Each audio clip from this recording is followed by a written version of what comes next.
The matriarch moved through the darkness of space like a living constellation. Kevsha was her name, and she was beautiful. Her body stretched nearly 200 meters from nose to tail. Crystalline scales covered her form, each one glowing with soft blue light. She looked like the dragons from old Earth legends, but she was real. She was a Syrax, one of the oldest living species in the galaxy. Behind her, 3 smaller shapes tumbled and played. These were her children, her young ones. They were only 20 years old, which was very young for a Syrax. They chased each other through the empty space, their scales flashing with excited colors. This was their first great journey, their first migration across the stars. Kevsha watched them with ancient eyes full of love. The journey had been peaceful so far. They were traveling through a region near the Draconid Nebula, heading toward the feeding grounds where massive energy fields would nourish them. Kevsha had made this journey 50 times before. She knew every star, every safe path. Her species had traveled these routes for thousands of years. But space could be cruel. Space could change without warning. The quantum storm appeared suddenly, like a wound tearing open in reality itself. One moment there was peaceful darkness. The next moment, waves of purple and red energy crashed through the area. The storm was massive, stretching across millions of kilometers. It should not have been there. The charts showed no warnings. The sensors gave no alerts. Kevsha roared, a sound that traveled through electromagnetic waves. She called to her children, telling them to stay close. The 3 young ones heard their mother's fear and stopped playing immediately. They rushed toward her, their small bodies shaking with terror. The storm hit them before they could reach safety. Energy waves crashed against Kevsha's shields. Every Syrax could generate natural force fields around their bodies. These shields protected them from radiation, from solar winds, from the dangers of space. Kevsha's shields were strong. She had survived 3 centuries. She had weathered many storms, but this storm was different. This storm was wrong. The energy cut through her shields like they were nothing. She felt burning pain as her navigation organs were damaged. These organs, which glowed along her head and spine, helped her sense the paths through space. Now they flickered and died. She felt blind, lost in the chaos. Her children screamed. The sound cut through her heart worse than any pain. She turned, trying to find them in the storm. The energy waves made it hard to see. Everything was confusion and light. Then she saw them. Her 3 young ones were being pulled away.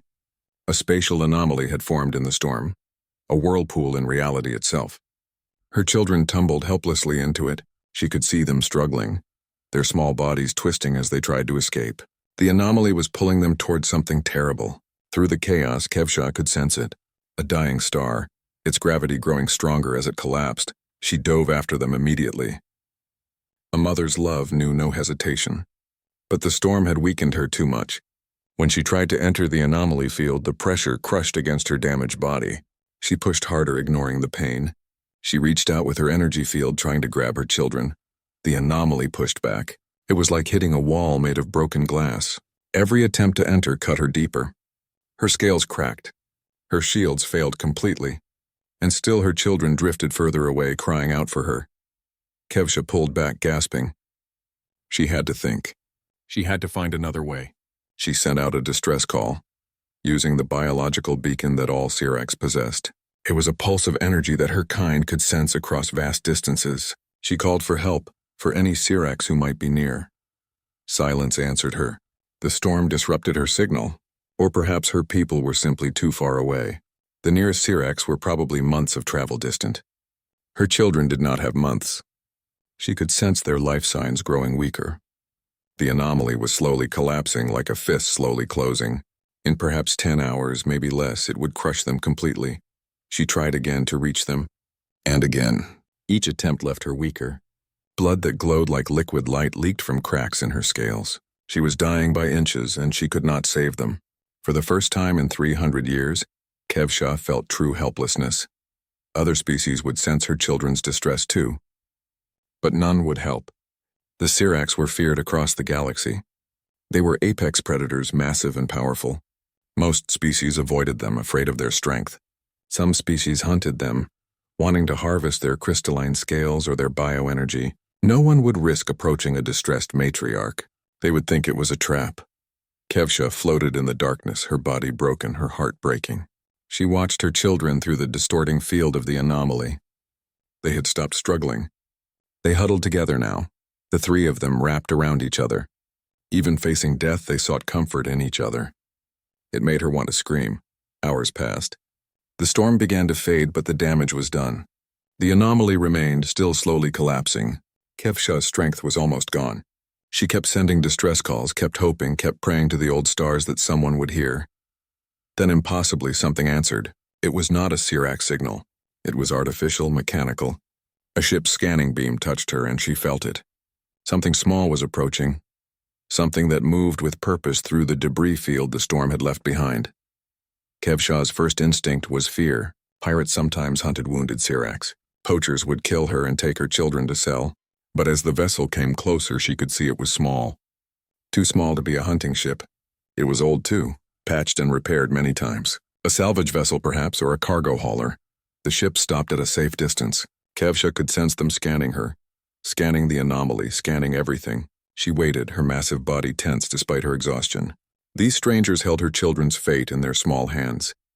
Would they help? Or would they see a dangerous beast and flee? Inside that small ship, decisions were being made. Kevsha did not know what kind of creatures crewed it. She did not know if they would understand her desperation. All she could do was wait and hope. Her children's lives depended on the kindness of strangers. And in space, kindness was the rarest resource of all. Captain Maria Santos stared at the readings on her screen and felt her stomach twist. The massive creature floating ahead of them was a Sirax. An actual Sirax. She had only seen them in videos and warning broadcasts. They were supposed to be dangerous. They were supposed to be avoided at all costs. "Tell me I'm seeing this wrong," Jake said from the pilot seat. His hands hovered over the controls, ready to run if needed. Jake was young and confident, usually. Right now, he just looked scared. "You're seeing it right," Dr. Yuki Chen said from her station. The xenobiologist was leaning close to her monitors, her eyes wide. "That's a Sirax matriarch. And she's badly hurt. Those wounds are fresh. There was a quantum storm here recently. A bad one." Maria looked at the creature again. Even wounded, it was magnificent. The dragon's body glowed with blue light. Though some of that light flickered weakly, she could see cracks in its crystalline scales, places where something glowed like blood. The creature was floating still, watching their ship. "Captain, we should go," Ramos said from engineering. He was the oldest member of the crew and usually the calmest. But his voice was tight with fear. "Siracs are predators, dangerous. If we get too close, it might attack." Maria was about to agree when Dr. Chen gasped. "Wait, look at this." She transferred data to the main screen. There are smaller life signs. 3 of them. Inside that spatial anomaly. They're young Siracs. Juveniles. Everyone looked at the anomaly field. It was hard to see clearly because space itself was distorted there, but the sensors showed 3 small shapes, trapped and slowly being crushed. "How long do they have?" Maria asked. Dr. Chen checked her instruments. "The anomaly is collapsing. Maybe 8 hours. Maybe less." Maria watched the numbers. She watched the small life signs getting weaker. She thought about her own daughter back on Earth. What would she want someone to do if her child was trapped and dying? "We should help," she said quietly. "Captain, are you crazy?" Jake turned in his seat. "That thing could kill us. One hit from a Sirax could destroy this ship." "Look at it," Maria said, pointing at the dragon. "It's not threatening us. It's just watching." It sent out a distress call. We picked it up. "It's asking for help." "It's a monster," Ramos said, but his voice was uncertain. "It's a mother," Maria replied. "A mother watching her children die. We have to try." Dr. Chen nodded immediately. "I agree with the captain. We came out here to help people. These might not be human people, but they're still people. Still children." Jake looked at the others. He sighed deeply. "If we die, I'm haunting all of you." But he started moving the ship closer. Maria opened a communication channel. She broadcast on multiple frequencies, hoping the creature could understand. "Large vessel, this is the human ship Cordelia. We received your distress call. We want to help your young ones. Please do not attack us." At first nothing happened. Then the dragon moved. It turned its massive head toward their tiny ship. Maria held her breath. One blast from those energy organs could end them. Instead, the creature pulled back, giving them space to approach the anomaly. It was the action of someone desperate enough to trust strangers. "Dr. Chen, can you establish communication?" Maria asked. "Working on it." Yuki's fingers flew across her keyboard. "Siracs communicate through electromagnetic pulses. I'm adapting our systems. It's like learning a new language in real time, but I think I can manage basic concepts. It took 20 minutes. 20 minutes where they all watched the dragon watch them. Finally, Dr. Chen made a sound of triumph. I've got it. Basic communication only. Simple ideas. She sent a pulse. Help, children, save. The dragon responded immediately. A burst of electromagnetic energy that Dr. Chen's program translated. Yes, please. Dying. Help them. Maria felt relief wash through her. The creature understood. It was asking for help, not preparing to attack. Jake, get us closer to that anomaly. Scan it completely. Ramos, I need to know if we can do anything about this. They spent an hour analyzing the problem. The more they learned, the worse it looked. The anomaly was a tear in normal space created by the quantum storm. It was unstable and collapsing slowly. The gravitational forces inside were enormous. Anything that entered would be crushed. Our ship can't survive going in there, Ramos said finally. The hull would crumple like paper. We don't have the shields or the strength. What about in EVA suits? Jake asked. We could go in on foot. Manually extract them. On foot? Ramos looked shocked. The pressure would crush us even faster. What if we had help? Maria looked at the dragon floating nearby. That creature has bioenergy. What if we could use it? Combine our technology with its natural abilities? Dr. Chen looked thoughtful. It's possible. Theoretical, but possible. Syrax can generate massive force fields. If we could link our systems to its energy output, we might create a stable corridor. That's insane, Ramos said, but he was already running calculations.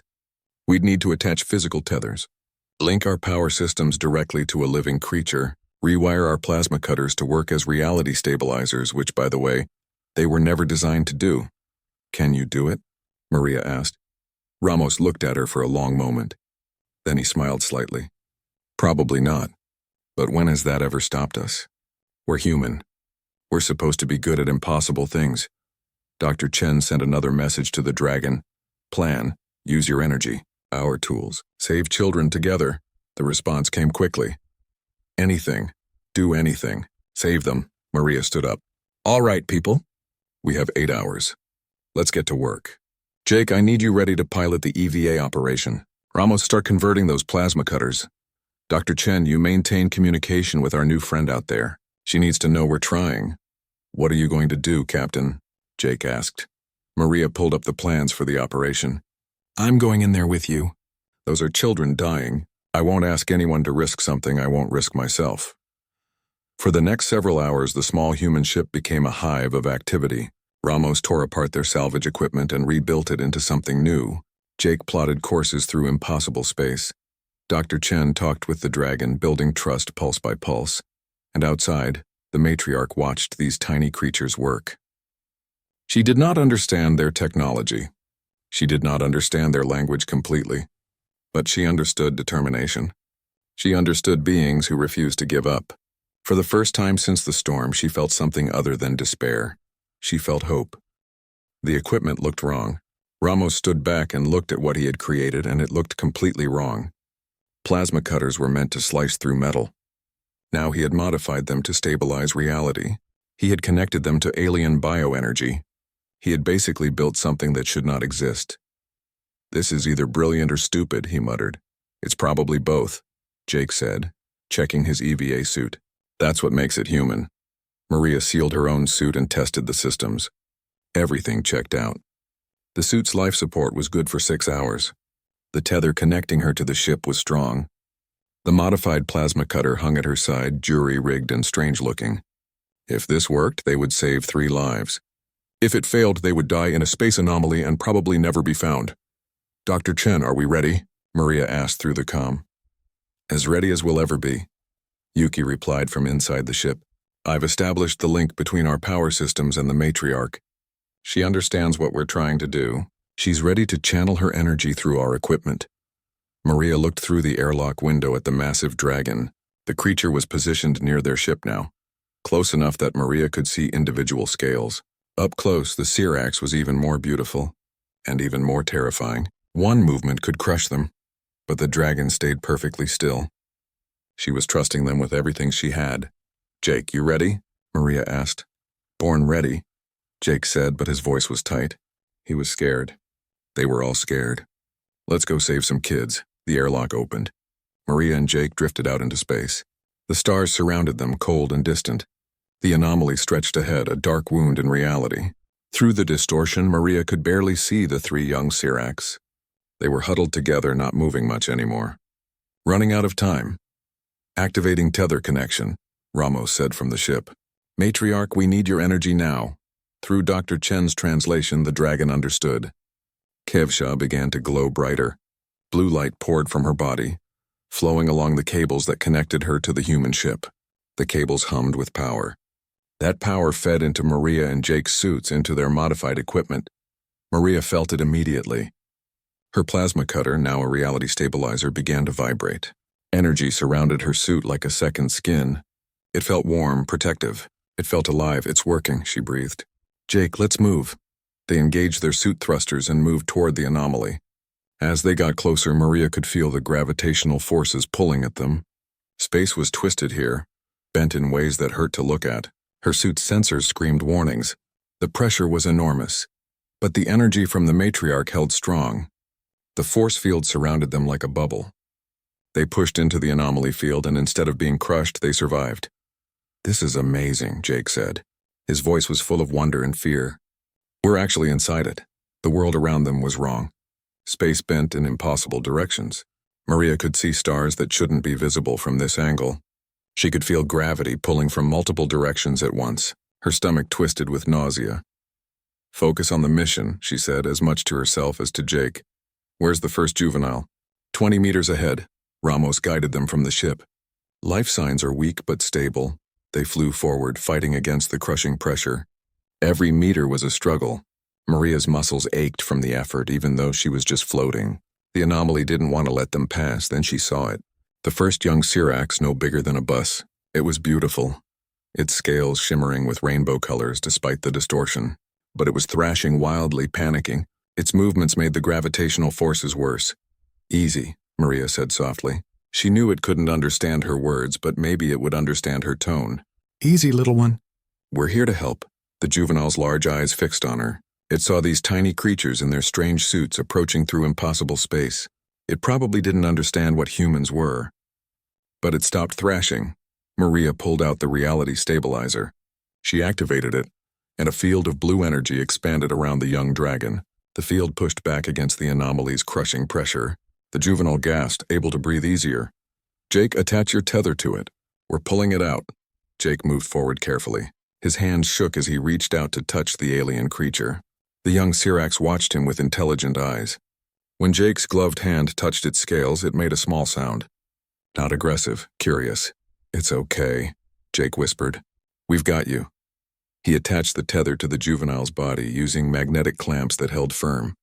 Then he and Maria activated their thrusters and began pulling. Slowly, fighting against the anomaly's grip, they dragged the young dragon toward safety. It took 15 minutes to reach the edge of the anomaly field. 15 minutes of constant struggle. When they finally pulled the juvenile free, Maria heard cheering over the comm. Ramos and Dr. Chen were celebrating. Outside, the matriarch was glowing even brighter, pulsing with relief and joy. 1 down, 2 to go, Maria said. Jake, how are you holding up? Tired, Jake admitted. But I can keep going. Let's get the others. They went back in. The second juvenile was easier. It had watched its sibling being rescued and understood these strange small beings were helping. It stayed calm, let them attach the stabilizer and tether, and was pulled free without trouble. But the third juvenile was deeper in the anomaly. Much deeper. As they pushed toward it, the pressure grew worse. Maria's suit started giving warnings. The strain was too much. The anomaly is collapsing faster now, Dr. Chen said urgently. You have maybe 30 minutes before it completely closes. Maria could see the third young Sirax ahead. It was barely moving. Almost dead. They had to reach it, but the gravitational forces were crushing. Her suit's shields flickered. The energy from the matriarch was straining, not enough to protect them this deep. Jake, stay here. I'm going alone. Like hell you are, Jake shot back. We go together or not at all. Jake, listen to me. If we both go and get trapped, those kids have no parents to return to. Maria put her hand on his shoulder. I need you to live. Someone has to tell this story. Jake's face was visible through his helmet visor. Tears floated in the zero gravity. Maria, don't do this, I have to. You know I have to. Before he could argue more, Maria pushed forward. Her thrusters fired at maximum power. She dove deeper into the anomaly toward the dying juvenile. The pressure crushed against her from all sides. Her suit groaned under the strain. Cracks appeared in her visor, but she kept going. She thought about her own daughter. She thought about all the children in the universe who deserved to be saved. She thought about how humans were supposed to be the ones who never gave up. She reached the juvenile. Its eyes were closed. It was so still. Maria activated her last reality stabilizer and wrapped it around the young dragon. She attached her tether with shaking hands. Got it, she gasped. Pulling it out now. Her thrusters fired. She pulled with all her strength. The juvenile began to move. But Maria felt something crack in her suit. Radiation alarms screamed. The anomaly was burning through her shields, poisoning her body with exotic energy. She didn't stop. She pulled harder. Jake appeared beside her, grabbing the tether too. Together they dragged the third juvenile toward safety. The anomaly collapsed behind them, space folding in on itself. They burst free just as it sealed completely. All three juveniles were safe. Maria floated in space, her suit damaged, her body burning with radiation sickness. But she smiled. They had done it. They had saved them all. Maria's world was pain. Every cell in her body screamed. The radiation from the anomaly had burned through her suit's weakened shields and poisoned her. She could barely move as Jake dragged her back toward the ship. Her vision blurred. Her breath came in short gasps. Stay with me, Captain. Jake's voice was desperate in her helmet. Don't you dare die on me. We did it, we saved them. You don't get to die now. Behind them, the three young Siracs floated free. They were exhausted but alive. They drifted toward their mother, making small sounds of relief. The matriarch surrounded them with her massive body, checking each one carefully. Her joy was visible in the way her scales glowed brighter.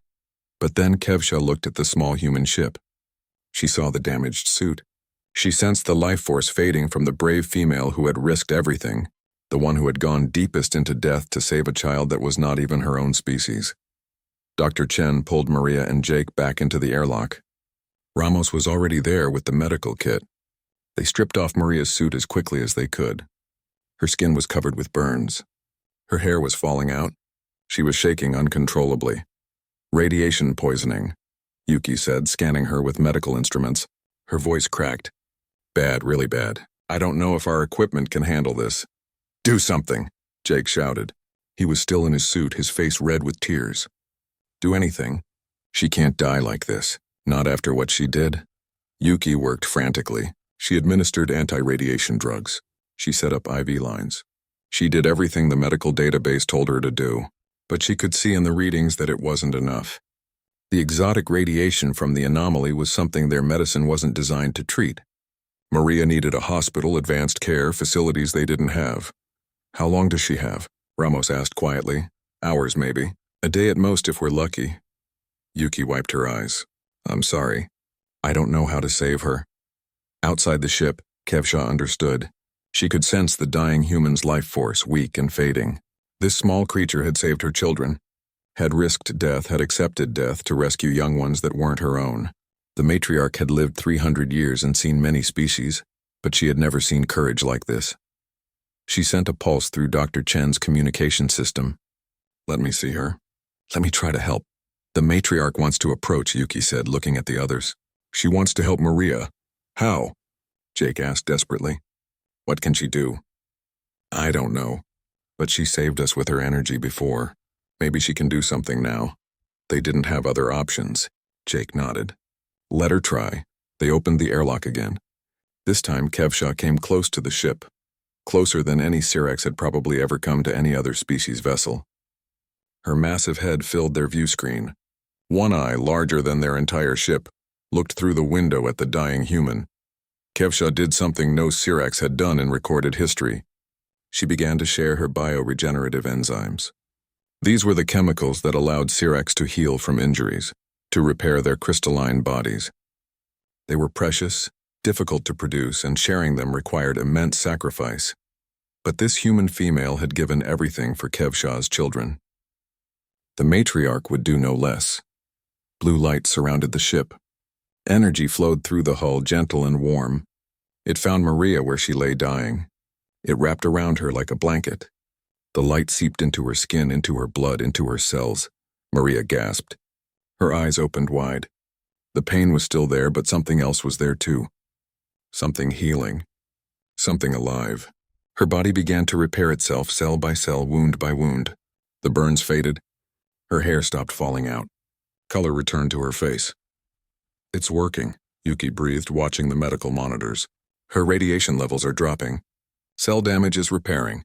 This is impossible, but it's working. The healing took hours. Kevsha stayed close the entire time, channeling her life force into the human. She grew dimmer as she did so. The energy she gave away was energy she needed for herself and her children.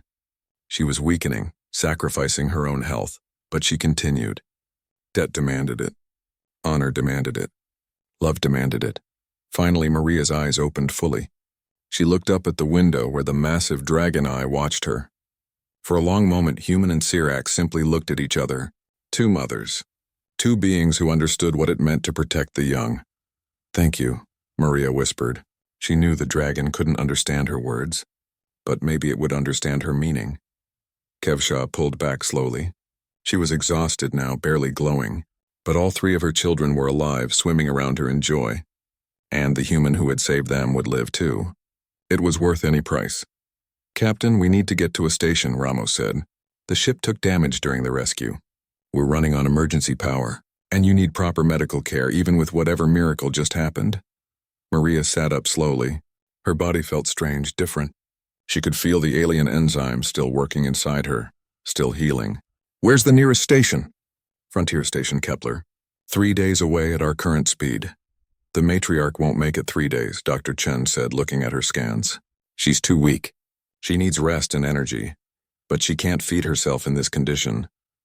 Maria looked at the dragon through the window. The magnificent creature was barely glowing now. Then we help her. Like she helped us. How? Jake asked. Maria thought for a moment. Our power core. We can share it. Link our energy systems like we did before, but in reverse. Give her some of our power. That'll drain our reserves, Ramos warned. We might not have enough to reach the station. We'll make it. Maria stood up, still weak but determined. We're human. Making impossible things work is what we do. Start the power transfer and set course for Kepler. We're all going home together. The crew worked quickly. They linked their ship's power systems to the matriarch, feeding her energy while they traveled. It was slow going. The ship limped through space, barely functioning. But they kept moving. Kevsha recovered slowly. The human energy was strange to her, different from the cosmic radiation she normally fed on, but it was enough. It kept her alive. Her children stayed close, and the small human ship stayed closer. They traveled together, an unlikely family formed by desperation and compassion. On the third day, Frontier Station Kepler appeared ahead. The station was huge, a massive wheel spinning in space. Thousands of beings lived there. Ships came and went constantly. It was a hub of civilization, and as the damaged human ship approached with a Sirax matriarch and her young, every sensor on the station turned toward them. Within minutes, every communication channel was buzzing with the news. Humans had saved a Sirax. The impossible had happened. Everything was about to change. The docking bay of Frontier Station Kepler had never been so crowded. Thousands of beings pressed against the viewing windows. Humans, aliens of dozens of species, even some station security who had abandoned their posts to watch. News of the rescue had spread faster than light, carried by quantum communications to every corner of civilized space. A human crew had saved a Sirax matriarch's children. The predators of the galaxy, the ancient dragons that everyone feared, had been helped by the smallest and youngest of the spacefaring species. People couldn't believe it. They had to see for themselves. The Cordelia drifted into the bay, her hull scorched and damaged. Behind her came Kevsha and her 3 young ones. The matriarch moved slowly, still weak but recovering. Her scales glowed with renewed strength. Her children tumbled around her playfully, healthy and alive. Maria stood at the window of her ship watching the crowds. She was still recovering too. The alien enzymes had saved her life, but she felt changed. Stronger somehow. Different. Dr. Chen said it would take time to understand all the effects. Maria didn't care. She was alive. The young dragons were alive. That was all that mattered. Captain, Station Control is requesting permission to board, Ramos said. They want to check our ship and verify what happened. Let them come, Maria said. We have nothing to hide. The station officials arrived quickly. They examined the damaged ship. They interviewed each crew member separately. They scanned Maria with medical equipment, amazed by what they found. They documented everything, taking enough data to fill entire libraries. But the real shock came an hour later. The sensors detected something massive approaching the station.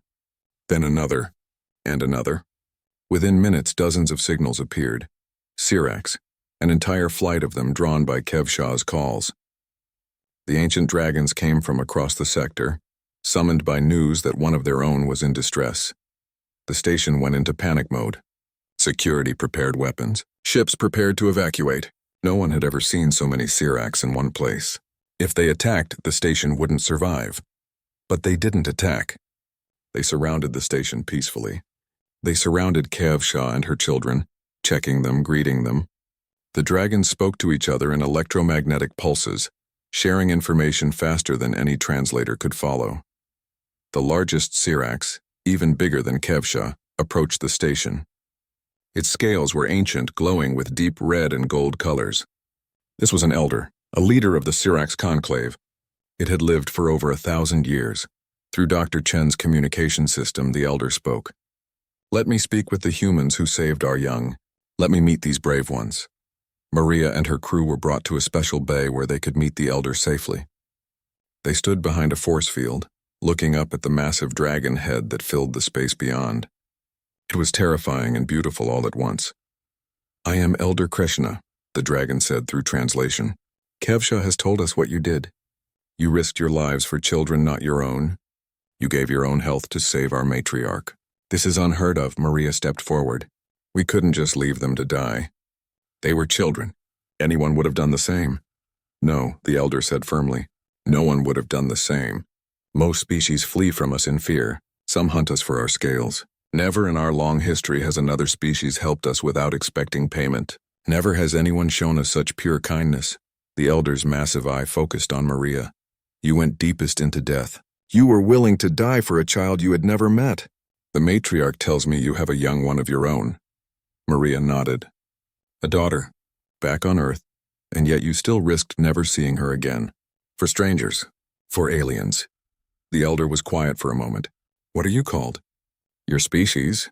We're human, Maria said simply. Human, the elder repeated the word carefully. We will remember this name.